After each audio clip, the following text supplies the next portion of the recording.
నాగర్ కర్నూలు జిల్లా వెల్దండ మండలం కొట్ర గ్రామంలో దారుణం జరిగింది. అనూష అనే వివాహితను ఆమె ప్రియుడు హత్య చేసి నిప్పంటించాడు. ఇక దీనికి సంబంధించి మరింత సమాచారం మా ప్రతినిధి సతీష్ అడిగి తెలుసుకుందాం. సతీష్, చెప్పండి, హత్యకు గల కారణాలేంటి?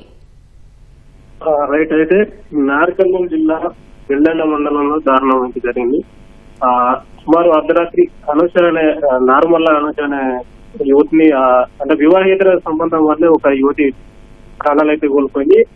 ఆమె సుమారు 2 నెలల క్రితం 3 నెలల క్రితము అదే గ్రామానికి చెందిన చెన్నయ్య అనే వ్యక్తిని అనూష ప్రేమ వివాహం చేసుకుంది. అయితే వాళ్ళిద్దరికి 2 నెలల బాబు కూడా ఉన్నాడు.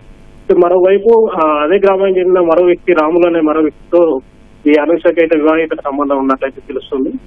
కొంతకాలంగా అతన్ని అంటే తన భర్త విడాకులు ఇచ్చి రాములను పెళ్లి చేసుకుంటానడంతో ఈ రాములు అనే వ్యక్తి ఆమె కోసం అంటే భూమి అమ్మి కూడా ఈమె కోసం డబ్బులు ఖర్చు పెట్టుకున్నట్లయితే తెలుస్తుంది. అయితే ఇంతకీ కూడా ఈమె ఆయన పెళ్లి చేసుకోకపోవడంతో తను ఒక 5 నెలల క్రితమే ఈ హత్యకు ప్లాన్ చేసుకుని పకడ్బందీగా ప్లాన్ చేసుకున్నట్లయితే తెలుస్తుంది. అక్కడ అప్పటికే కట్టెలు ఇట్లా అన్ని కొనుక్కొని అంటే ఒక ప్రాంతంలో 5 లీటర్ల డీజిల్ అన్ని కట్టెలు అన్ని రెడీలో పెట్టుకుని రాత్రి అంటే ఈ కల్వకుర్తిలో ఈ అనూష ఒక లేడీస్ కార్నర్ లో పనిచేస్తూ ఉంది. అయితే ఆమెను హైదరాబాద్ నుంచి వచ్చినటువంటి రాములు అతని మరో వ్యక్తి ఇద్దరు కలిసి వచ్చి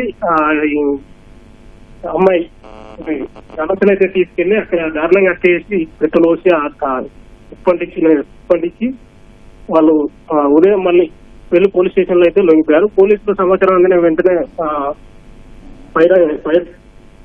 అగ్నిమాపక మళ్ళీ తీసుకుపోయినప్పటికీ కూడా అక్కడికి అది వెళ్ళలేని పరిస్థితి ఉండడంతో మళ్ళీ గ్రామ పంచాయతీ ట్రాక్టర్ తీసుకొచ్చి ట్యాంకర్ను తీసుకొచ్చి చల్లారినప్పటికీ కూడా అప్పటికక్కడ ఆనవాళ్ళు ఏం మిగలేదు. కేవలం కొన్ని అంటే ముద్దులు మాత్రం మిగిలాయని అయితే పోలీసులు అంటున్నారు.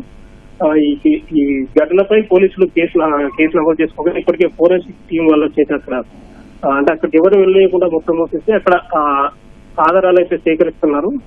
ఇప్పుడు మొత్తానికైతే ఈ అనూష మృతితోని 2 ఏళ్ల బాబు అయితే తల్లి లేకుండా పోయింది. తన భర్త కూడా అయితే తీవ్రంగా అనుభవిస్తున్నాడు. వీళ్ళు వివాహేతర సంబంధమే ఈ హత్యకు కారణం అయితే ఆయనకు చెప్తున్నారు. వాళ్ళిద్దరు ప్రియుడు కూడా పోలీసులు లొంగిపోయిన ప్రియుడు కూడా ఇదే చెప్తున్నాడు. సో ఇది ఇక్కడ రైట్. ధన్యవాదాలు సతీష్.